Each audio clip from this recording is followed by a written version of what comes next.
अस्सलाम वालेकुम my YouTube family. सबको रमज़ानुल मुबारक की ढेरों सारी मुबारकें हों। अल्लाह ताला सबको अपने हिफ्ज़ व ईमान में रखे, सबको मुसीबतों, परेशानियों और आफ़तों से बचाए और अपनी इबादत करने की तौफ़ीक अता फ़रमाए। और इस रमज़ानुल मुबारक में ज़्यादा से ज़्यादा हमें अल्लाह की इबादत करनी नसीब हो और हमें इसी तरह से ढेरों खुशियाँ नसीब फरमाता रहे और इसी तरह से हम रमज़ानुल मुबारक के रोज़े रखते रहें। तो ये थी कुछ ग्रॉसरी की हमने रमज़ानुल मुबारक की। तो रमज़ानुल मुबारक बिल्कुल नहीं खाने पीने का नाम है, ये तो हमारा अल्लाह ताला से प्यार और अल्लाह ताला से लगन इतनी ज़्यादा है कि हम लोग अल्लाह ताला के इस मुबारक महीने के रोज़े रखते हैं और इसकी जो एहतमाम है वो बहुत ज़्यादा अच्छे तरीके से करते हैं। तो इसलिए ये सारी चीज़ें पहले इसलिए रखी जाती हैं ताकि हमें रमज़ानुल मुबारक में अल्लाह ताला का ज़िक्र करने का ज़्यादा से ज़्यादा टाइम मिल सके। और ये सारी चीज़ें अगर पहले से ही हम लोग सेट करके रख देते हैं तो फिर हमारे अफ्तारी बनाने में भी टाइम कम लगता है और अल्लाह के ज़िक्र में हमारा टाइम ज़्यादा गुजरता है। तो बस यही कुछ बातें होती हैं जिसके बिहाफ पे हम लोग ये सारी प्रिपरेशन जो है रमज़ानुल मुबारक की वो पहले कर लेते हैं। और कुछ लोग आते हैं और वो बोलते हैं जी आप लोग बस खाने पीने के लिए ही रमज़ानुल मुबारक की इतनी सारी चीज़ें बना बना के रखी जा रहे हो। तो ऐसा बिल्कुल भी नहीं है। अल्लाह ताला ने जिस बंदे से जितनी इबादत और जितना अल्लाह ताला ने अपना ज़िक्र करवाना है वो तो करवाना ही करवाना है। तो ये कुछ ग्रॉसरी थी रमज़ान के लिए कुछ ग्रॉसरी की थी। तो ये मेरे पास व्लॉग ऑलरेडी बना पड़ा था। तो आज अल्हम्दुलिल्लाह से पहली सहरी हम लोगों ने कर ली है। तो मैंने सोचा जी आप लोगों के साथ ये व्लॉग शेयर कर दूं, फिर तो डे बाय डे जो साथ साथ व्लॉग है वो शेयर होते जाएंगे। तो कुछ वेजिटेबल्स अम्मी लोग लेके आए थे तो हम लोगों ने वो सारी सेव की थी। और इनको जैसे जैसे कहते हैं आगे रमज़ानुल मुबारक में महंगाई और ज़्यादा हो जानी है और ये हो जाना है। तो लेट्स सी क्या होता है। वैसे हो भी जाती है। लास्ट रमज़ान में भी बहुत ज़्यादा रेट्स अप हो गए थे। लेमन ही पहले 800,000 के मिलने लग गए थे।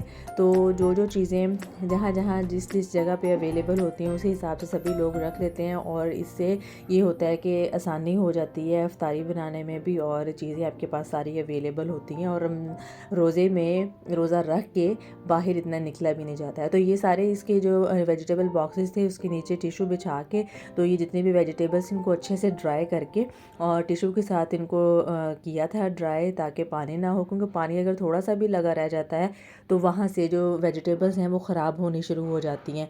तो ये देखें आपके सामने ये टिशू रख के नीचे तो सारी ये वेजिटेबल्स साफ़ करके एक बॉक्स में डाल दी थी। और अभी ये जो पुदीना है इसको भी ऐसे वॉश नहीं करेंगे, इसी तरीके से डाल के टिश्यू पेपर में तो बॉक्स में एक डाल दिया था ताकि ये भी ख़राब ना हो और जब यूज़ करना हो तो वो आप लोग कर सकते हो। तो जो इसकी चटनी थी वो मैंने पहले ही बना के आपके साथ क्यूब्स के साथ शेयर कर दी थी। आप लोग वो भी जाके मेरे जो प्रीवियस व्लॉग्स हैं उसमें देख सकते हो। और ये जो हरी मिर्चें हैं ये भी मैंने लास्ट व्लॉग में शेयर किया था कि इसकी जो ऊपर वाली डंडियाँ होती हैं वो आप लोग उतार दिया करें, क्योंकि जब तक वो लगी रहती हैं ये पकती रहती हैं। तो जिसकी वजह से अगर एक भी इसमें से ख़राब निकल आती है तो सारी की सारी ही ख़राब हो जाती हैं। तो लेमन भी हमने इसी तरह से टिश्यू रख के तो ऐसे सेव कर लिया और वो जो लहसुन था वो एज इट इज़ जैसे शॉपर में था वैसे ही इसको रख दिया। ऐसे भी ये ख़राब नहीं होता है। तो इसका पेस्ट जो ऑलरेडी हमारे पास पड़ा हुआ था वो फिनिश होगा तो वो फिर हम न्यू बना के रख लेंगे। अदरक का जो था वो पेस्ट नया हमने बना लिया था। और ये देखें ये अब हम सेट कर रहे थे कि चीज़ें सारी अच्छे से आ जाएं। टोमेटोज़ जो थे वो मैंने लास्ट टाइम प्यूरी बनाई थी तो लेकिन इसी तरह से भी ठीक रहते हैं तो फिर इसी तरीके से रख दिए थे और इसकी ज़्यादा प्यूरी नहीं बनाई थी। तो स्ट्रॉबेरीज़ का सीज़न है तो वो हमने काफ़ी ज़्यादा लेके तो फ्रीज़ की थी। इसको भी फ्रीज़ करने का एक तरीका होता है, आपने इसको अच्छे से इसको वॉश करना है। वॉश करके इसके ऊपर ये जो ग्रीन कलर के इसके लीव्स लगे हुए होते हैं इसको अच्छे से आपने उतारना है। या तो आप नाइफ़ लेके वाइट पार्ट भी इसका कट कर दो अगर ज़्यादा आपके पास टाइम है, क्योंकि जब तक ये ग्रीन लीव्स इसके ऊपर लगे रहेंगे ये पकती रहती है और फिर ये ज़्यादा ख़राब होने के चांसेस होते हैं। तो हमने ये सारे ग्रीन वाले ऊपर से इसके जो थे वो लीव्स उतार दिए हैं। और इसी तरह सेम ग्रीन चिलीज़ का होता है उसके ऊपर डंडियाँ उतर जाएँ तो ये ठीक रहती है। और इसके अंदर शुगर इसलिए डाली है ताकि ये आपस में चिपके ना और ये लॉन्ग टाइम के लिए इस तरह से फ्रीज़ रहें और इनका जायका भी चेंज ना हो। तो अब ये होगी सर वेजिटेबल्स भी हमारी हो गई और ये बाद में जी स्ट्रॉबेरीज़ भी हमने रख ली। जैमेशी इस दफ़ा नहीं नहीं लिया क्योंकि वो निरी चीनी है तो थोड़ा सा उसमें जाता है जो गुलाब का अर्क, और बाकी वो चीनी है और कुछ भी नहीं है। तो इसलिए फिर स्ट्रॉबेरीज़ और बाकी जो लेमन का शिकंजबी वगैरह बनती है तो वो हो गया सेपरेट एक जगह पे। अब जी आ गई मसालों की बारी। अब जो ये जितने भी वाइट एंड रेड आप लोगों को ये बॉक्स नज़र आ रही हैं, सारे हमारे घर जो हैं ये है जी शान वालों को जो अचार होता है ना उसकी है। अचार इतना ज़्यादा खाया जाता है हमारे घर में। और ये सारे जितने भी मसाले हैं अब सेपरेट करके, जो साबुत मसाले हैं वो सेपरेट से ऊपर लिख लिए हैं, जो पिसे हुए हैं वो सेपरेट से लिख लिए हैं ताकि इनको उठाने में हमें आसानी हो। और जो ये छोटे वाले आप बॉक्सेस देख रहे होंगे ये खुद अम्मा लेके आई थी तो तब के पड़े हुए हैं। तो इसी तरीके से फिर हमने सेपरेट से डिब्बों को लाने की खेचल नहीं की और ये जो है ये बाकी जो थी दालें वगैरह वो तो इतनी नहीं खाई जाती हैं रमज़ान में, तो वो लाई भी नहीं गई। और लोबिया और ब्लैक चने और वाइट चने ज़्यादा यूज़ होते हैं तो वो लेके आई थी। और ये जी फुल्कियाँ हैं जो कि दही बड़ों में यूज़ होती हैं तो वो फिर अम्मी लेके आई थी। बहुत ज़्यादा नमक था इसमें, पहले चख ली ताकि बाद में जब रेसिपीज़ आप लोगों के साथ इंशाल्लाह शेयर होंगी तो ये 1 बाय 1 करके सारे बॉक्सेस जो थे भाभी इनमें रख रही थी और इसके साथ इतनी ज़्यादा आसानी होगी। और ये जो आपने ऊपर राइट करना है ये परमानेंट मार्कर के साथ राइट करना है जिसकी वजह से ये उतरेगा नहीं। और ये है जी फलाफल की रेसिपी अगेन शेयर कर रही हूँ। इसको आपने एक मिर्च और ढेर सारा धनिया लेके इसमें लहसुन का पेस्ट डालना है, एक आपने मीडियम साइज़ का अनियन डालना है। और ये जो चने हैं ये पूरी रात के भीगे हुए हैं, इनको बॉयल बिल्कुल भी नहीं करना। और गरम मसाला 1 टीस्पून है, 1 टीस्पून काली मिर्च है और 1 टीस्पून बेकिंग पाउडर है, 1 टीस्पून नमक है, 2 ब्रेड के स्लाइस है और 1 जो टीस्पून है वो पेपरिका का है ताकि इसमें थोड़ा सा कलर आ जाए। और अच्छे से इसको आपने चॉपर को चला के 5 से 6 मिनट इसको बारीक पीस लेना है। और फिर आपने इसके ये जो कोफ्ते टाइप बॉल्स टाइप आपने बना के तो इसको आपने रख लेने हैं, फ्रिज में थोड़ा सा रेस्ट देना है और फिर आप इसको फ्राई कर सकते हो। और बहुत अच्छे और लजीज ये अरेबिक डिश है तो आप इसको हमस के साथ भी ट्राई कर सकते हो। तो सेपरेट से रेसिपी मैंने अब दोबारा इसमें ऐड कर दी ताकि जिनको क्लियर नहीं है क्लियर हो जाए।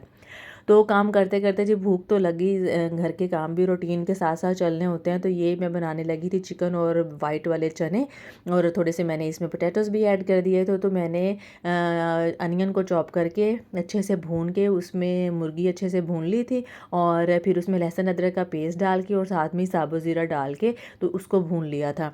जब वो अच्छे से भून गया फिर मैंने नमक ऐड किया है और नमक ऐड करने के बाद फिर मैंने इसमें एक बिग साइज़ का जो था टोमेटो और साथ में ग्रीन चिलीज़ ऐड कर दी थी। जब इनके अंदर वाटर कंटेंट ज़्यादा होता है तो फिर मैंने तब जाके इसमें रेड चिली और हल्दी ऐड की। अगर आप पहले ऐड कर दोगे तो वो जल जाएगी। तो टमाटर में क्योंकि पानी होता है इसलिए जब हम इस पॉइंट पे ऐड करते हैं तो फिर हमारी जो चिलीज़ हैं वो जलती भी नहीं है और उसी पानी में अच्छे से हमारे सेपरेट से पानी भी नहीं डालना पड़ता है। तो वो उसको अच्छे से मैंने भून के तो फिर बाद में मैंने इसमें 2 से 3 टेबलस्पून जो थे वो योगर्ट के ऐड कर दिए हैं। और जो मैंने पहले ये मसाला आपको दिखाया है वो मैंने आलू और चने जो थे उनको पीस लिया था। तो पीस के वो मैंने ग्रेवी में डाला है ताकि ग्रेवी अच्छी सी बन जाए। ये चने जो थे ये पहले से बॉईल करके मैंने रखे हुए थे रमज़ान के लिए, तो आज ज़रूरत पड़ी तो मैंने वो निकाल के इसमें डाल ली। और आलू छोटे छोटे से थे, फिर इसमें मैंने उतनी क्वांटिटी पानी की डाली जिसमें ये सारा हो जाए। तो ये मेरा सालन रेडी हो गया था। मीनवाइल ही अम्मी गई हुई थी जी मार्केट से कुछ चीज़ें लेने के लिए। तो ये रमज़ान के लिए एक प्यारे प्यारे से बाउल लेके आएंगे क्योंकि रमज़ान की तैयारियां ऐसी हैं जो कि होती रहती हैं साथ साथ। तो ये अम्मी बाउल्स लेके आई हैं जो कि हमें बहुत ज़्यादा पसंद आए। हमने ये 3 बाउल्स का सेट देखा हुआ था तो ये अम्मी 5 बाउल्स का सेट लेके आई थी। कलरफुल इनके लिड्स थे ऊपर से और बहुत ही अच्छे और बहुत ही अच्छी इनकी कैपेसिटी भी थी अंदर से। और हम रमज़ान के दिनों में अच्छे से अपनी चीज़ें भी इसके अंदर सेव करके रख सकते हैं। और ये है जी इनकी लुक कुछ इस तरह से दिखते हैं। और ये चिकन भी अम्मी लेके आई थी, इसको सिरका लगा के रख दिया था। सिरका लगाने के बाद अच्छे से इनको वॉश करके तो इनके ज़िपलॉक बैग्स में कुछ मैंने ऐड कर दिए, कुछ अगर आपके पास नहीं है तो आप सिंपल शॉपर में भी ऐड कर सकते हो। तो ये फिर इस सारे काम करने के बाद हम चले गए जी, ये हमारे सिटी बुरेवाला में मौलाना तारिक जमील की ब्रांड लॉन्च हुई है। यहाँ पे उनकी शॉप आउटलेट उनका बना है। तो फर्स्ट 5 डेज़ उनके डिस्काउंट ऑफ़र थी, फ्लैट 30% ऑफ। तो हम लोग वो विज़िट करने गए थे। यहाँ से अहमद अली का ड्रेस लिया था, तो वो हमें पसंद आया। बच्चों के भी काफ़ी अच्छे, काफ़ी रीज़नेबल प्राइसेस में थी, इतनी कोई हाई फाई प्राइसेस नहीं थी इनकी। तो काफ़ी चीज़ें, जेंट्स की वैरायटी भी है यहाँ पे, और लेडीज़ की भी है, छोटी बच्चियों की भी है, और मिरहा के साइज़ के भी थे और मनाहल के साइज़ के भी थे। तो ये फिर सारी जितनी भी ये यहाँ से वीडियो बनाई है, ये सारी अहमद अली ने ही बनाई है।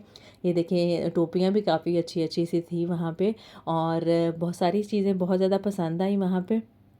क्वालिटी और जो मटेरियल था वो भी काफ़ी अच्छा था। और लेकिन थोड़ी सी जो लेडीज़ की थी ना कलेक्शन, वो थोड़ी नॉर्मल थी, वो इतनी ज़्यादा कोई अच्छी नहीं लगी। जो स्टिच कलेक्शन थी वो कुछ बेटर थी, लेकिन जो थी दूसरी वाली अनस्टिच में, वो इतनी अच्छी नहीं लगी। और इनकी जो परफ्यूम्स की कलेक्शन है वो तो बहुत ही ज़बरदस्त थी, और यहाँ से 2-3 परफ्यूम हमें पसंद आए थे।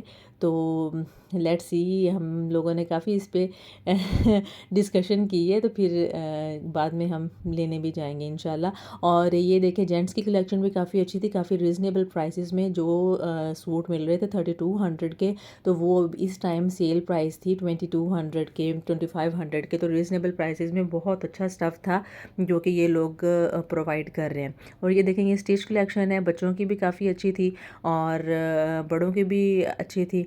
तो अगर आप लोगों ने अभी तक विज़िट नहीं किया तो आप लोग जाके इस आउटलेट को विज़िट कर सकते हो। और ये जी, हम यहाँ से निकल के, तो ये अहमद अली रास्ते में जा रहा था, यहाँ पे बोलता जा रहा था कि हम लोग अब जी ये रोड क्रॉस करने लगे, अब ये फ़लाँ करने लगे हैं। तो मैंने इसको अंदर ही रहने दिया, लेकिन उसकी आवाज़ म्यूट हो गई है। तो ये था जी मेरा आज का व्लॉग।